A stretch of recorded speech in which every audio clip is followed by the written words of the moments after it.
Watch this magpie.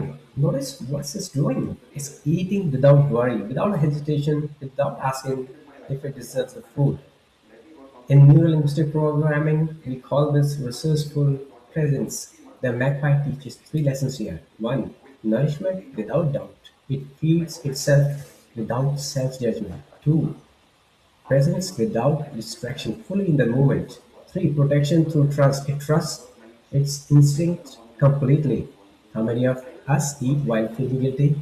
How many of us nourish ourselves while our mind is somewhere else? The magpie says, receive what life offers, trust your ability to thrive.